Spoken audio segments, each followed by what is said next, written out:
Hai teman-teman Jazz Theory, selamat bergabung kembali di kanal YouTube Jazz Theory. Karena jazz adalah bahasa. Halo. Halo, karena jazz adalah bahasa. Dan bintang tamu kami hari ini adalah seorang drummer. Ini nggak satu-satunya drummer perempuan sih, tapi Alsa ini spesial. Iya, main drum soalnya dari kecil banget. Dari kecil banget. Jen Pialsa. Hai Hai. Alsa. Alsa, thank you loh. Udah mau jadi ngobrol-ngobrol di Jazz Theory. Sama-sama. Kenapa aku dan Tio berdiskusi untuk mendahulukan Alsa? Mendahulukan Alsa.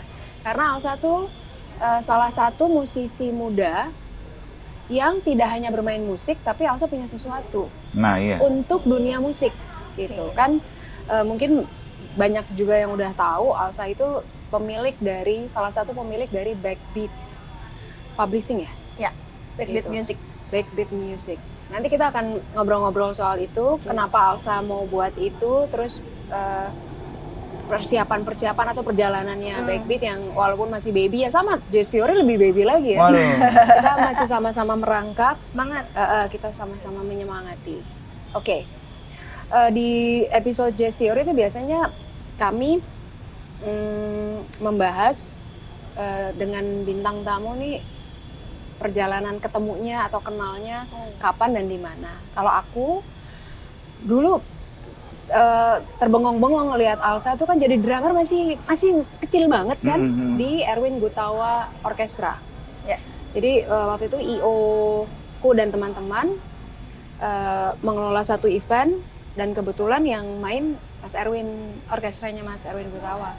Jadi yang ini bocah masih kecil jadi drummernya orkestra dan itu musisi-musisi senior semua kan. Banyak juga kan. Biasanya 70 piece gitu Iya kan. betul dan orkestranya yang piecesnya banyak. Waktu itu di JCC pertama kali aku lihat Alsa kalau nggak salah.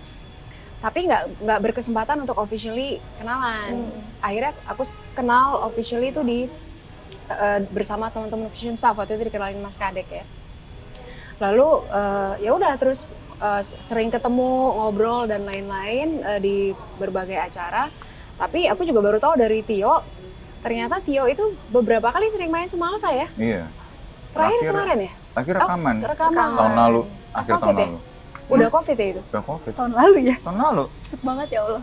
Oh, bukan Perasaan tahun baru ini? kemarin ya. Tahun lalu dong. Awal tahun Akhir. ini kali Mas. Nggak, akhir tahun lalu. Oh, bukan awal tahun. Akhir tahun oke, lalu. oke. Pokoknya antara November mau ke Desember deh gitu. Jadi aku pertama kali ketemu Alsa, ya juga belum officially kenal sih. Itu dulu kita ada jazz competition di tahun 2004, terus kita ikut yang untuk JGTC. 2004. Itu Alsa masih berapa tahun tuh? 9 atau 10 tahun kayaknya deh. Iya. Oke, terus. Nah, terus udah gitu kita yang main-main di competition itu yang menang dapat kesempatan untuk main di Hotel Nico. Di jazz competition itu? Itu JGTC ya? Nah, waktu itu ada band cewek semua isinya Rika Astari, Starlight. ya, Ya, Starlight, ya. Sheila Permata Saka, kemudian ada dia juga, terus yang nyanyi Mike Mohede, Oh, almarhum. oke. Di acara Bukan itu. cewek semua, Sa? Cewek semua. Oh, Cuman tapi main itu kayak featuring ya? featuring. Featuring. Karena kita emang gak punya penyanyi kan. Iya, tahu. Terus habis itu ada si Enda Widya Stuti. Anda Resa itu ya? Itu pertama kali aku lihat, ini drummernya kecil banget, masih anak-anak gitu kan. Tahun depannya aku nonton lagi pas Java Jazz pertama tuh 2005 kalau nggak salah. Aku mau main sama Mbak Oti, sama Mas Doni Kustinarno segala macem. Pas masuk lobby, tuh Starlight lagi yang main, sama Mike juga, formasi yang sama, ada Endah juga, ada dia juga. Nah, berkesempatan main pertama kali bersama itu sama Joseph Sitompul Works, jadi Bang Ocep, piano, di JGTC. Oh, JGTC juga. Itu punya project namanya Joseph Sitompul Works, terus kita latihan di rumah Richard kan ya, inget nggak? Oh, itu drummernya Alsa? Itu Itu pertama kali drummernya Tio Alsa. main sama Alsa? Iya, itu pertama kali Tahun aku main berapa sama tuh, Mas, tadi? 2011. 2011. Itu pertama kali untuk main festival ya. Terus sebelum itu pernah main bersama tapi cuman regular, beberapa kali dia gantiin Endut. Oh iya iya. di Batavia Cafe. Oke. Gitu, dia baru lulus SMA kalau nggak salah waktu itu. Batavia Cafe. Tapi habis itu selang lama banget nggak ketemu, dari 2011 tuh baru 10 tahun lagi ketemu. Ya ketemu cuman ya main Ya, Java di Jazz segala gitu acara musik sambil lalu lah ketemu ya. acara musik ketemu, tapi main bersama langsung rekaman kemarin bertiga sama Caka. Oh yang akhir tahun Aku, kemarin. Caka sama Alsa rekaman, latihan, workshop segala macam, rekaman 1 harian. Udah habis itu ketemu lagi baru sekarang. Aku sempat ketemu Alsa kemarin nonton teman-teman musisi di Segoan Cafe ya. Oh. Mas Devian segala Iya. macam. Sempet jamming bareng sama Alsa. Sekarang gantian. Alsa yang cerita. Iya, Kan kalau perjalanan karir deh. ngobrolin perjalanan karirnya Alsa, untuk ukuran musisi yang masih sangat muda belia, itu kan proyeknya banyak banget ya. Banyak banget ya, iya benar. Jadi salah satu drummer Giga Job, Enggak lah. bukan Mega Job, udah Giga Job. Iya, Iya karena juga kan? sempet ini kan bantuin beberapa band besar juga Nah, kan gitu. sekarang Alsa yang cerita perjalanan karirnya. Kan dari 8 tahun ya? Umur 8 tahun dia. Jadi sebenarnya aku dari TK sih udah seneng banget musik. Cuman emang orang tua tuh ngasihnya pas aku kelas 3 SD itu, pas umurku 8 tahun. Terus dari situ tuh aku kursus drum. Abis kursus drum tuh aku banyak banget ikutin namanya kompetisi drum. Karena dulu kan belum ada sosial media ya. Jadi Iya, orang iya. kalau mau unjuk gigi ya harus di Festival. festival gitu, ikut kompetisi. Kalau juara berarti kayak pembuktian gitu. Iya. Kayak gitu-gitu. Aku Semua tuh lomba-lomba diikutin lah ya. terus aku ikut kursus tuh waktu itu ada 2 kursus lah, tempat kursus di mana aku belajar. Salah satunya itu di tempatnya Om Dwiki. Itu sebenarnya Farabi ya? Oh. Sama Pak Sambudi. Iya, Pak Sambudi almarhum. Jadi sebenarnya bisa dibilang pembuka pertama karir drama aku tuh sebenarnya di Farabi sih, gitu. Kalau boleh jujur. Karena session pertama aku, pengalaman aku tuh sebenarnya di Gita Gutawa, pertama kali session ya. Oke. Dan itu pun sebenarnya yang nyalurin aku sebagai session itu sebenarnya dari Farabi. Karena waktu itu Gita Gutawa nyari band cewek semua. Terus nanya lah mungkin ke sekolah-sekolah musik gitu ya, salah satunya mungkin Farabi. Nah dari situlah aku kayak kenal sama Gita Gutawa, terus session keliling Indonesia lah. Waktu itu kan dia Iya, lagi hits ya. banget Iya, gitu kan. Itu umur berapa, Sa? 14 tahun ya nggak salah. SMP? 14, 15. Iya, kelas 2 SMP lah gitu. Wah, udah Jadi- session miss loh. Jadi sebenarnya beruntung banget sih gitu, begitu aku session tuh aku ketemu sama Gita Gutawa yang memang lagi album dan single pertama tuh langsung hits. Kayak umur-umur remaja tuh kan salah satu yang paling inilah gitu, paling terkenal gitu. Jadi udah mulai keliling Indonesia. Tapi di sisi lain aku juga, karena aku di Farabi, lingkungan aku kan jazz tuh. Iya, Iya kan, karena ya bisa dibilang aku basic swing, Latin apa segala macam tuh diajarin sama Om Edi, sama Om Gilang, Om Tovan Gunarso gitu kan. Jadi memang walaupun aku nge-session sebenarnya aku pun dididik sama drummer-drummer yang emang apa namanya Specialize lingkungannya di situ ya? spesialisnya di Di jazz. jazz. Iya. Sampai akhirnya aku ikut JGTS yang tadi Iya. Mas Tio jelasin itu sama Starlight. Starlight itu juga sebenarnya anak-anak Farabi sih isinya. Iya. Oh gitu. Terus Iya. udah gitu. Sila juga. Anak-anak Farabi. Terus kita ikut JGTS, dan dari situ aku kebetulan jurinya Om Idang. Oke. Pas aku ikut kompetisi jazz di JGTS. Pantesan kamu juga sempat sama Om Idang ya? Ya Ikut Om gitu. Idang ya? Jadi kebetulan jurinya Om Idang, mungkin Om Idang lihat di situ, terus aku mulailah diajakin main sama Om Idang Rasi ini juga almarhum. Almarhum, Masya Allah. Aku tuh waktu itu latihannya tuh aku Om Idang Kasadu, Kasaku, itu kayak sering banget lah latihan di rumahnya Om Idang gitu. Iya. Jadi beruntung banget sih, jadi sessionnya dapat, tapi untuk basic jazznya juga nggak hilang waktu itu. Iya. Om Idang Iya. masak seorang pendidik kayak- yang sangat bagus. Ngebalance gitu ya. Iya. Jadi kita ngiringin orang, tapi kita juga belajar tentang musik secara betul keseluruhan banget. gitu. Bener banget. Semua genre dipelajari ya. Iya. Dan dapatnya Om Idang pula gitu kan. Nah terus dari Gita Gutawa mungkin bapaknya ngelihat kali Om Erwin gitu kan. Terus disitulah aku mulai ngebuka lagi karir sebagai drummer orkestra. Nah, Gitu. itu yang aku tahu justru Alsa itu lebih, kan schedule orkestra kan padat tuh ya. Jadi banyak banget orang-orang yang mau cari Alsa sebagai sessionis, biasanya Alsa padat dengan orkestra itu. Iya lumayan sih. Drummer Kalau- cewek satu-satunya atau enggak sih yang main orkestra di beberapa orkestra Kayaknya itu? iya ya, Kayaknya iya deh. Kayak pada waktu itu mungkin ya itu balik lagi nggak ada sosial media, mungkin ada drummer-drummer Iya. di Cuma nggak daerah-daerah, kelihatan cuman ya. memang nggak kelihatan, nggak kayak sekarang kan kayaknya untuk bisa tampil gitu kan udah tinggal upload aja di sosial Iya, media iya. udah kelihatan nih drummer banyak banget. Jadi kesempatan aku tuh sebenarnya alhamdulillah banget gitu, nggak semua orang bisa dapat gitu. Bener, Mulainya bener, tepat ya pokoknya. Nah, selain di Erwin Gutawa Orkestra, Alsa kan juga sampai sekarang dipakai di banyak orkestra, Ya, ya kan? Apa aja tuh? Banyak deh pokoknya kan? Sebenarnya yang paling aktif tuh emang dari 2008 dari Sorry, umur aku potong. Pernah di Twilight kan? pernah. Oke. Waktu itu 2 kali bantuin apa 3 kali gitu. Jadi sebenarnya aku kan berawal tuh main orkes umur 2008 ya. 16 tahun ya, 15 2008 tahun sama 15 Om tahun. Erwin. Orkestra pertama kali 16 tahun. Iya. Langsung dengan Erwin Gutawa Orkestra loh. Gila. Masya Allah. Iya, gila sih waktu itu aku inget banget audisinya adalah aku langsung diajak main di acara Asian Beach Game yang di Bali, GWK. Oke. Itu acara gede banget kan. Iya. Wah, pokoknya nervous apa segala macam, tapi alhamdulillah lancar sampai sekarang aku main Baca tuh sama ya, Neng ya? Erwin. Iya, baca. Masa dah? Wah, orkestra. Adalah sisa-sisa Farabi dikit. Iya, Selain sama Erwin Gutawa Orkestra? Nah, di situ aku mulai tuh diajak session sama music director ya. Kayak misalnya salah satunya sih Budian, Oke, Ko Amin Budian atau Ape. Kosin, Iya, Om Amin atau Kosin. terus sama Ava juga ya? Ava, Mas Andi Rianto? pernah Andi Rianto, tapi waktu itu karena kebetulan butuh pemain cewek semua gitu. Oke, oke. Terus sama Mas Oni, Oke, pernah. oke. One and Friends itu ya? Mas Adi MS, terus Afif Priyatna pernah. Ya pokoknya karena mungkin orang jadi identiknya Alsa main drum bisa baca, terus bisa main bisa ngiringin orkestra gitu. Jadi kayak aku sekarang diidentik sama drummer orkestra gitu. Benar memang. Iya. Oke, tapi kan sebenarnya tetap jadi sessionis di luar orkestra kan. Iya. Nah, ini juga nih aku mau tanya. Kan banyak band yang terlibat ya. Kalau yang jazz atau fusion tuh selain Starlight adalah band pertama Alsa yang cewek semua itu. Sekarang kan Fusion Staff masih. Staff.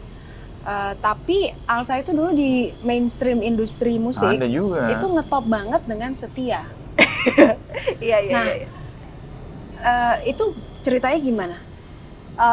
Jadi sebenarnya cerita sebenarnya adalah aku main di di salah satu stasiun TV. Itu Sebutin nggak apa-apa. Kita belum ada sponsor. masukin Oke. dulu sponsor. Hai. Salah satu stasiun TV sama Om Erwin.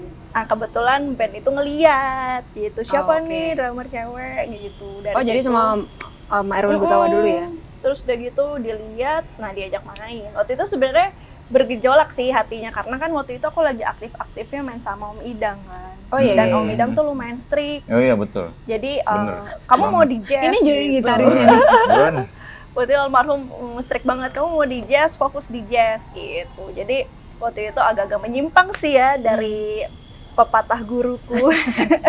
Cuman kebetulan waktu itu mamaku sih sebenarnya Yang Ya opportunity lah itu ya. yang nge-push gitu tapi kan. memang nggak salah juga, tapi cuma sebentar ya saya. Sebentar sih, karena waktu itu memang aku lagi skripsian kan. Bukan member tetap kan? Dan enggak session Nah aja. itu yang Tapi banyak orang taunya dia banyak orang Setia taunya band. Alsa itu memang member tetapnya Setia, termasuk aku dulu awalnya. Emang dibuat Denger Alsa pertama ya karena Setia ya itu. dibuat image-nya seperti itu, terus juga ditambah lagi kan emang jadwalnya tuh sebulan tuh kayak jadwalnya padat banget, jadi aku nggak bisa main sama siapa-siapa juga. Oke. Jadi Roadshow memang ya? di situ Mereka aja. roadshow juga. Hebat ya. Oke. Padat ya mereka ya? Iya, jadi kalau orang Iya tuh lagi kan ngetop waktu itu. nungguin jadwal ya, kalau kita nungguin jadwal libur. Medan. Tapi akhirnya Alsa kembali ke jalurnya. Jadi nggak sampai setahun, Alsa balik Iya. lagi ke Om Idang. Tapi waktu itu aku mengalami yang namanya nggak pede gitu loh. Soalnya kan begitu aku ngumpul lagi, misalnya aku sama Mas Tio gitu, aku kayaknya nggak pede gitu, kayak malu gitu kalau dibahas termalu. Masa sih? Iya iya iya. Sekarang Apalagi kalau gue. Iya. apalagi Alsa aja begitu. ketemu Om Idang aku nggak berani, udah nggak berani. Jadi waktu stop project dari Setia yang nggak sampai setahun itu, Alsa balik ke jalur jazznya sama siapa? Sebenarnya fusion stuff sih. Oh, Langsung jadi dari waktu Setia itu langsung fusion stuff. Fusion stuff langsung ngeluarin album. Pertama. Lupa ya, pertama sih. Iya. Album pertama fusion stuff. Jadi begitu aku cabut dari Setia, aku kan nyelesain sekolahku dulu tuh S1. Udah gitu aku langsung ngeluarin album sama fusion stuff gitu. Oke.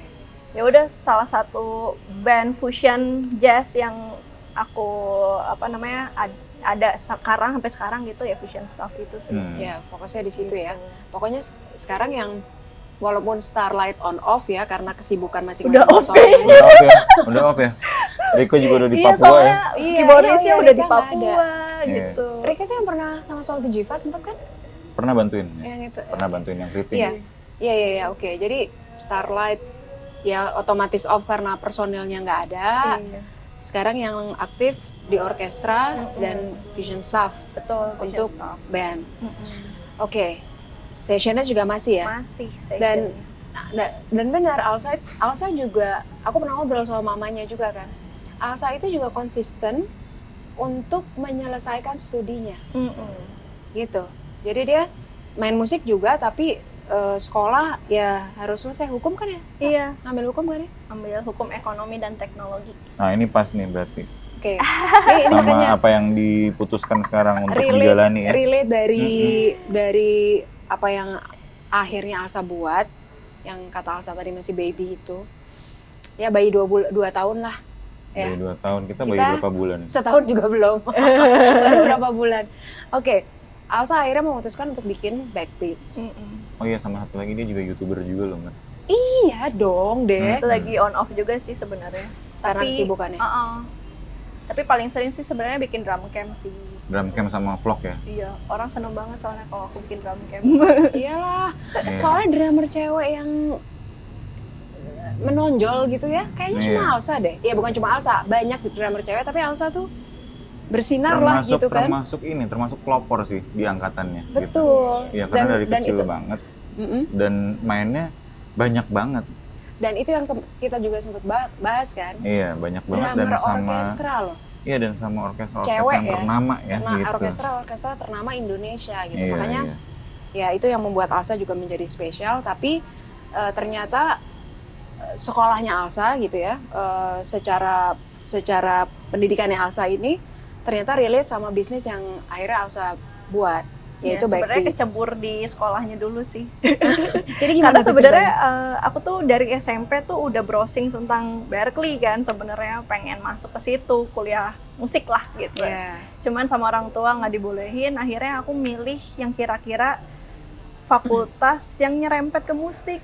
Nah, salah satunya menurutku adalah hukum. Kenapa? Karena musisi itu biasanya akan kerjasama sama penyelenggara, sama label, kontrak sama dan lisan. lain-lain. Pokoknya kita harus baca kontrak yang benar. Makanya dari situ aku sebenarnya milih hukum tuh untuk kepentingan aku sendiri tadinya gitu. Jadi aku sebagai musisi istilahnya nggak ditipu-tipu sama pembisnis lah gitu. Akhirnya udah kecebur di situ, ya udah aku kayak nanggung ya kayaknya, karena skripsi aku sendiri kan sebenarnya tentang copyright. Jadi kayak nanggung ya, coba deh S2 sekalian ngambil hak kekayaan intelektual. S2 udah nih? Iya udah. Mantap. S2-nya udah selesai belum? Udah. Iya. Mantap. 2019 sudah selesai. Kemarin mantap ini ya, ya. sebelum COVID ya. Dan yang diambil, Hak kekayaan intelektual. oke, ya sesuai dengan Ya sesuai banget. bidangnya. Dan itu pas baru bikin Backbeat juga ya? 2019. Jadi sebenarnya bikin Backbeat tuh 2020. Idenya siapa sih? Aku. Sendiri. Sedap. Keren. Iya, soalnya aku mikirnya banyak sih ngobrol. Jadi pas aku bikin tesis tuh aku banyak ngeriset. Jadi ternyata musisi itu sebenarnya mau dia ngurusin tentang copyright, tapi ada trust issue terhadap perusahaan-perusahaan dalam tanda kutip yang memang identik dengan label gede, major label gitu. Jadi di situ aku kayak ngasih solusi aja. Yuk kita urusin copyright, tenang. Saya nggak sama sekali terafiliasi gitu ya oleh major label. Jadi mereka ada kepercayaan lah gitu. Karena kan aku musisi, kalian musisi nih, kita sama-sama tahu lah gitu susahnya bikin lagu, susahnya gimana cara ngebangun karirnya dan lain-lain. Oke. Backbeat sendiri 2 tahunan ya. Mm-mm. Tapi ternyata langsung ya mungkin karena yang punya musisi kan, jadi Iya. ya itu tadi trust Iya. issue itu jadi ini nggak Hampir zero pure ya. Jadi well namanya bikin bisnis ya pasti memang orientasinya bisnis, tapi karena musisi yang menjalani jadi teman-teman trust ke Alsa gitu kan. Iya. Siapa sih yang paling bukan yang paling siapa aja nih selama 2 tahun ini yang sudah tergabung di Backbeat? Oke, kalau Musisi. dari tahun 2020, alhamdulillah aku udah dikasih kepercayaan sama salah satu pencipta yang produktif dan lagu hitsnya lumayan banyak, itu Teh Rika Ruslan. Oke. Aku juga kaget banget dikasih kepercayaan untuk mengelola lagu-lagunya Om Chandra Darusman. Masya Allah. Oh ya? Iya, Ih, terus keren. mungkin tahu teman-teman ada yang namanya Ananda Badudu yang lagunya Banda Neira tuh Iya, yang iya, iya. lumayan hits juga di kalangan indie juga nitipin ke aku. Sebenarnya apa ya? Kayak Tante Titi Hamzah juga sebenarnya ngasih Sama kepercayaan. Alsa juga. Jadi sebenarnya aku juga kaget sih alhamdulillah karena kan ini bisa dibilang perusahaan aku masih baby yang tadi aku bilang itu, cuman mungkin karena mereka seneng ngobrolnya atau komunikasinya dan segala macam. Nyambung lah ya. Iya, akhirnya kayak ngasih kepercayaan lah ke aku gitu. Total udah berapa musisi? Sebenarnya untuk komposer sendiri udah 872 komposer. Masya Allah. 872 nama. 109 komposer. Oh, oke. 872 lagu. Lagu. Iya. Dari 100 tapi 109. banyak loh, itu belum 2 Banyak. tahun. Oh ya, Mas Alex Kuple juga. Kan episode sebelumnya. Iya. Iya. Itu terproduktif. Kayaknya dia terproduktif. Kayaknya Dia- setengah dari katalogku. jadi tadi berapa? 100 109 komposer. 109 komposer, lagunya 800, 872. yang 400 Alex Kuple. Ya. Enggak deh, kayaknya belum 400. Gitu. Iya. Oke. Nah, Terus tapi di lain kesempatan juga sebenarnya karena aku itu sarjana hukum, banyak juga musisi-musisi yang ngasih kepercayaan aku untuk menjadi legal consultant-nya mereka. wih. Jadi Hebat, Backbeat punya divisi itu akhirnya. Iya, jadi Backbeat itu ada namanya manajemen konsultasi lah, Oke, divisinya oke, gitu. Jadi oke. kita juga ngebantu untuk teman-teman musisi kayak nge-review, ngedraft kontrak gitu. Kayak aku kliennya udah pertama ada almarhum Didi Kempot, ahli warisnya Didi Kempot. Oh, Terus aku oke. juga bantuin Mas Bontot, Tovati. Terus kemarin juga sempat bantuin Gigi. Om Erwin juga aku yang pegang legalnya. Wih, keren. Jadi- oh, Gigi juga ya? Jadi Setelah Mas Baron nggak ada ya? setelah Om itu almarhum Aris Syaf meninggal, Oh iya, Arisha. Oke, sering oke. tektokan juga sih sama Gigi. Kemarin baru aja nemenin. Jadi sebenarnya alhamdulillah banget. Ini sih ya teman-teman musisi masih percaya sama aku gitu, insya Allah lah sampai. Boleh nggak, Neng, di-share Backbeat tuh gimana sih sistem kerjanya? Kalau nanti teman-teman ada yang mau Iya. percayakan ke kamu. Kalau contoh biar- gini, Tio punya karya Mm-mm. gitu kan. Tio sebagai komposer gitu. Dia punya karya yang sebenarnya udah banyak tapi tidak didaftarkan. Mm-mm. Nah, itu alurnya gimana? Ya sebenarnya sih kalau udah rilis di digital platform udah enak banget karena sebenarnya kalau sistem administrasinya kita tinggal biasa lah ya, kayak data-data pribadi untuk kontrak plus link aja sih sebenarnya. Link Link saya digital, Spotify-nya Spotify gitu dan lain. dikasih ke kita supaya kita bisa track kode namanya ISRC supaya nanti penggunaan lagu dari komposer tersebut bisa kita klaim, bisa kita tertibkan gitu penggunaan lagunya. Misalnya Jadi- dipakai untuk di YouTube dan lain-lain itu kan. Jadi secara sistem apakah misalnya nanti lagu Mas Tio lagi dimain di panggung terus direkam orang diupload ke YouTube gitu, viewersnya banyak gitu, itu Mas Tio sebagai komposer bisa Dapat. ngeklaim Oh royalti gitu. Oh, Oke, kayak iya gitu. itu kan langsung ke track ya kalau Iya, YouTube ya. karena kan Apa AS? ISRC, RC. International Standard Recording Code. Oke. Jadi sebenarnya udah by system, cuman di lain pihak juga sebenarnya musisi tuh lebih kayak malas untuk bisnis deal dalam tanda kutip sama user-user Banget. gitu. Misalnya lagunya Mas Tio mau dipakai untuk soundtrack film. Mas Ya. Tio nggak ngerti nih sebenarnya gimana sih ada Iya, standar ada. biaya lisensi nggak sih? Terus udah License gitu ya. secara copyright itu aturannya batasannya mana-mana aja. aja. Karena lisensi juga macam-macam. Nah itu yang ngurus Backbeat. Itu bisa di Backbeat. Karena emang itu tugasnya publisher sih. Iya betul. Gitu Mas. Ayo cepetan diurus. Iya, Ini siap. males banget ini dia nih. Iya, Kesel. emang musisi tuh males itu loh ngurus administrasinya itu. Iya. Padahal cuma ngisi doang loh. Iya. Oke, Mas Tio ada yang mau ditanya lagi nggak? Enggak sih, tadi udah terjawab. Dan- Males. Jadi sebenarnya Langsung copyright tersinggung. juga kan ada Mas fungsi. Agam juga sama kamu ya? Enggak. Enggak sih. Cuman kemarin Mas Om Agam Ule udah capek. sempat rilis di Backbeat. Om Ule. Oke. Oh iya. Om Uli cerita kan? Oh iya, Om Uli Uli cerita. cerita. Iya. Oke. Jadi sebenarnya kalau aku boleh cerita, copyright itu ini biar teman-teman musisi juga nggak bingung ya. Copyright itu hak cipta lagu kita sebagai komposer. Itu ada dua. Yang pertama tuh hak penggandaan, yang kedua tuh hak pengumuman. Oke. Hak penggandaan itu kalau misalnya lagu kita direproduksi, dijadikan Cover. master rekaman Oh, untuk oke. dirilis, itu termasuk hak penggandaan. Termasuk kalau misalnya lagu kita disinkronisasikan atau diselaraskan sama visual, misalnya jadi video klip, Oke. jadi soundtrack film, itu hak sinkronisasi itu biasanya ngurus publisher juga Oke. untuk hak penggandaan. Tapi publisher nggak ngurus yang namanya hak pengumuman.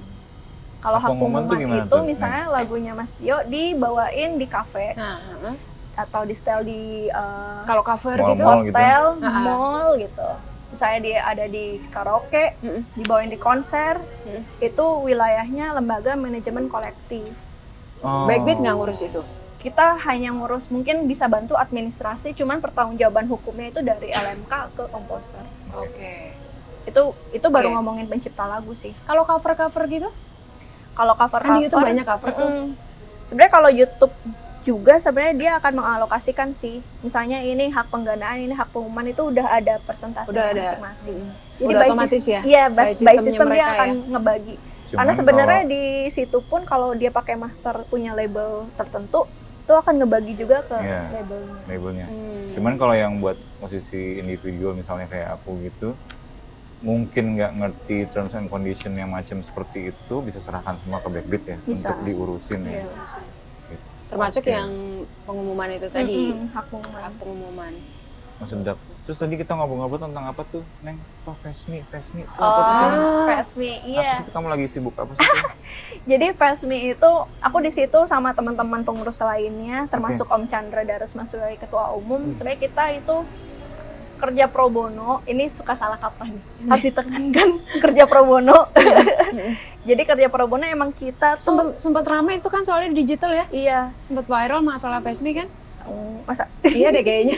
kita benar-benar pengurus tuh concern banget sama hak-hak musisi sebagai profesi. Nah iya. Bukan Oke. sebagai Kayak yang ngurus insurance royalti segala ya, macem gitu tapi ya? lebih ke profesinya.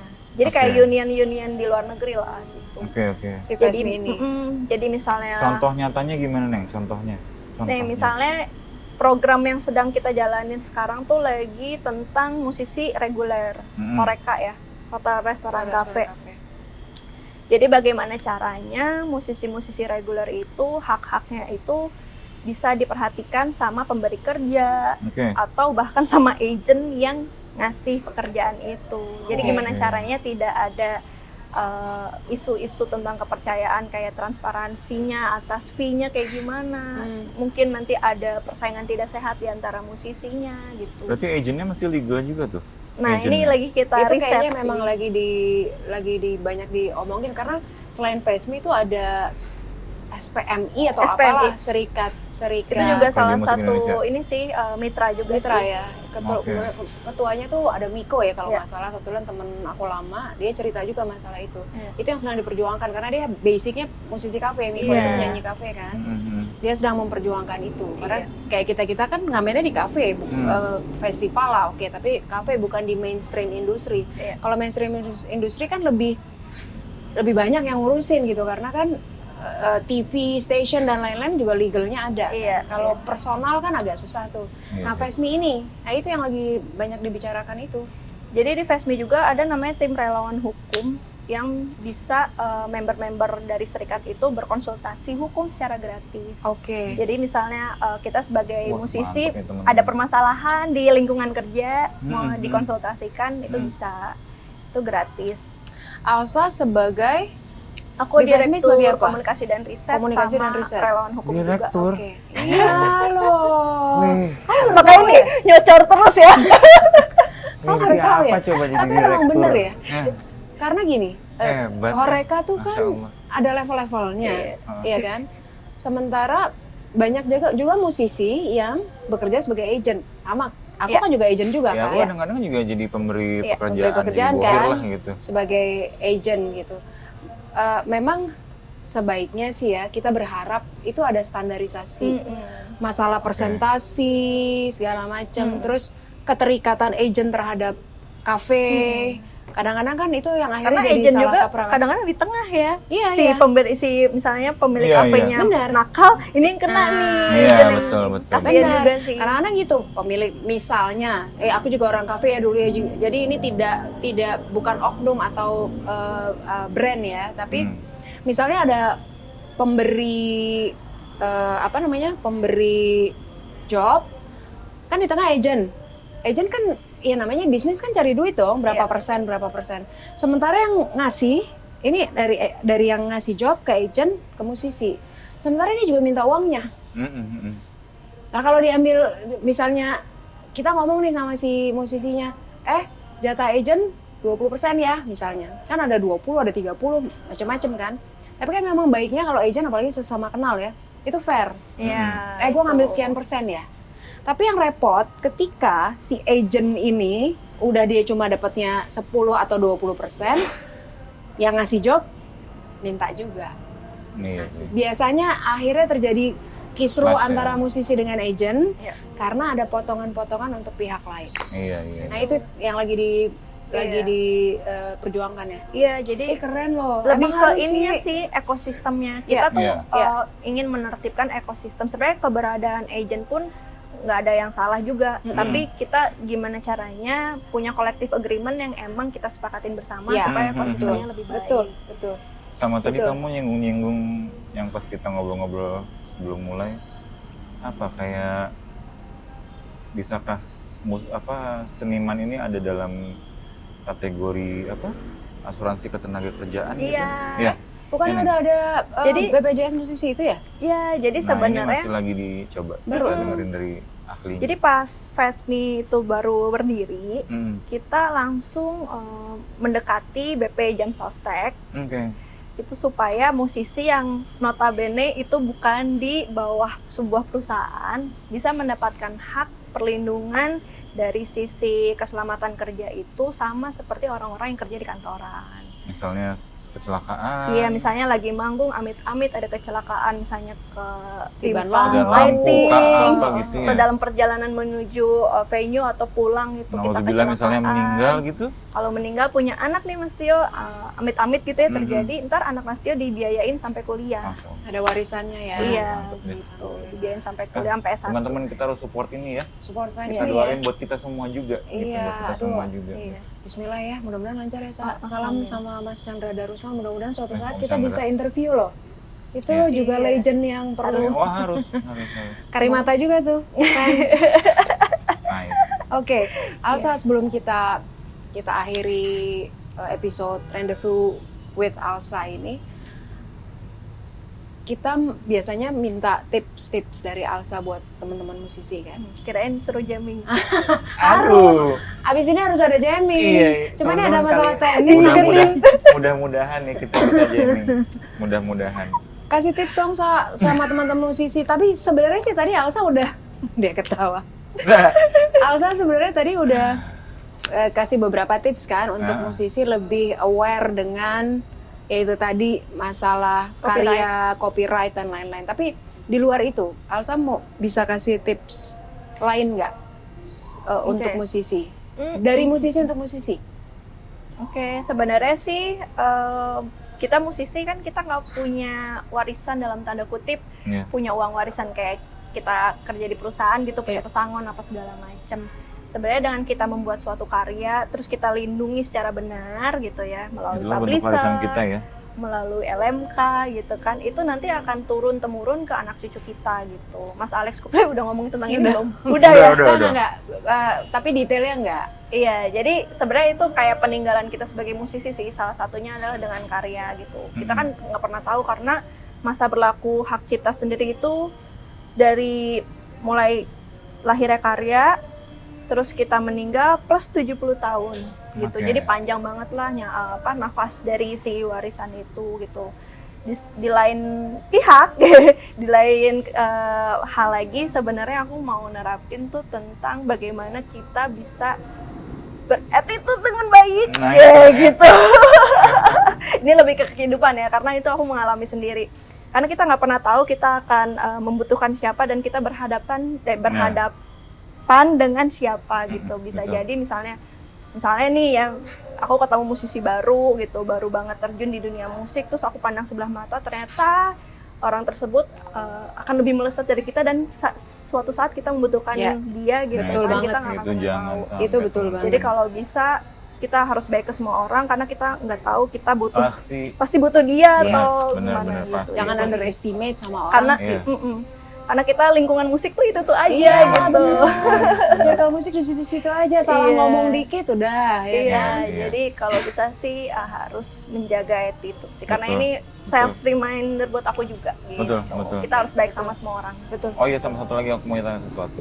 Itu tadi kalau publishing atau copyright itu hanya berbentuk karya dalam sebuah lagu atau misalnya gini, aku kan sering banget produce, sering banget Jadi arranger. jadi arranger. Itu ada nggak lingkupnya di situ tuh, Neng? Iya. Tadi aku kan baru ngebahas dari sisi pencipta lagu. Sebenarnya sebagai bukan music producer sih, pokoknya orang-orang yang terlibat dalam pembuatan master rekaman ketika memproduksi sebuah master rekaman, entah itu arranger, produser, music director, musisi yang ngisi itu sebenarnya ada royaltinya sendiri, Oh, namanya itu. hak terkait. Oh, hak gitu. terkait. Dan itu Oke. bisa dikolek di LMK hak terkait. Oke. Oke. Dan melalui pemilik masternya. Misalnya nih, Mas Tio nge-produce orangnya indie label nih. Dia punya label sendiri, dia pakai uang dia sendiri untuk memproduksi, berarti hubungan hukumnya adalah Mas Tio sama si pemilik master. Walaupun yang jadi komposernya Tio. Berarti itu dua hal berbeda kan? Oke. Kalau Mas Tio sebagai music director atau arranger dan sebagai komposer berarti double tuh urusannya iya, gitu. Iya. Oke. Tapi kalau sebagai music director doang itu bisa ke pemilik masternya untuk istilahnya berbagi profit share dari sisi penggandaan hak penggandaan yang tadi Oke, aku bilang. Pribadi ya. Kalau performing right-nya ke LMK hak terkait. Di websitenya. Ada LMK hak terkait tuh di Indonesia banyak sih sebenarnya, salah satunya ada Selmi, ada Prisindo, ada Papri, Papri ya yang umumnya. terus ada beberapa lah gitu. Bisa dicari sih di Google Oke. website. Siap. Didaftarin Teman-teman, ya di situ ya. 30 menit lebih yang sangat berdaging ini. Iya. Dan sangat Ini berguna buat kehidupan Betul, kita musisi. betul. Gitu. Ini edukatif banget episode kali ini buat teman-teman musisi, terutama musisi-musisi yang sering berkarya, merilis karyanya tapi nggak tahu gimana caranya untuk ngurusin copyrightnya itu. Ya. Jadi segera datang ke Backbeat ya. Iya. Langsung kontak Alsa. Karena banyak, termasuk Tio salah satunya banyak karya yang udah yang belum dirilis banyak, terus yang udah dirilis tapi nggak didaftarin, itu banyak. Iya, iya. Ada Nanti websitenya Backbeat, Ya. Oh, iya. www.backbeatmusic.com. Udah Kalau nanti- Fastme juga ada websitenya www.fastme.id. .id. Nanti saya langsung ke rumahnya yang punya aja. Oke. Deket ya. Tetangga. Oke. Baik, Oke. Alsa thank you ya. Terima kasih Ini Mbak Wita. ini sangat edukatif Stio. loh. Aku yang makasih banyak, Neng. Seneng Masya Allah. banget Alsa udah ngeluangin waktu. Kita udah janjian sebenarnya udah dari sebelum puasa. Kepotong-potong terus Kepotong sih. ntar Alsanya yang nggak bisa atau Tionya yang nggak bisa, schedule-nya nggak pernah matching. Sampai akhirnya alhamdulillah banget. Alhamdulillah. Jazz Theory sudah menampilkan Gen Pialsa dan ini adalah episode yang sangat edukatif buat teman-teman musisi. Segera hubungi Backbeat Iya. www.backbeatmusic.com. Cari tahu atau Fasme.co.id. Fastme.id. www.fasme.id. Ya, di situ ada guide untuk jadi member dari serikat. Ya, Oke. Sukses Andika ya, Smith, teman-teman terus berkarya. Terus berkarya. Dan seperti tadi Alsa bilang, karya-karya itu bisa jadi warisan teman-teman musisi sampai panjang, sampai ke anak Karya cucu. apapun ya, teman-teman mau berbentuk komposisi, mau berbentuk kita producing, arranging, atau kita directing, itu semua bisa Diklaim. diklaim di ya. situ ternyata teman-teman. Ya. Ini aku nanti juga abis ini mau cek banget gitu. Enggak semua yang Tio Cek pernah banget. berhubungan ya sebagai music director, arranger atau Karena saya tuh sangat malas administrasi. memang sangat. Mungkin dibantu sama Mbak Wita. Nanti berantem. Males juga. Aku suka berantem sama dia. Baik teman-teman, sekali lagi terima kasih sudah menonton kanal YouTube Jazz Theory. Rendezvous bersama Jen Pialsa. Kita ketemu lagi episode selanjutnya. Bye bye. Dadah. Dadah.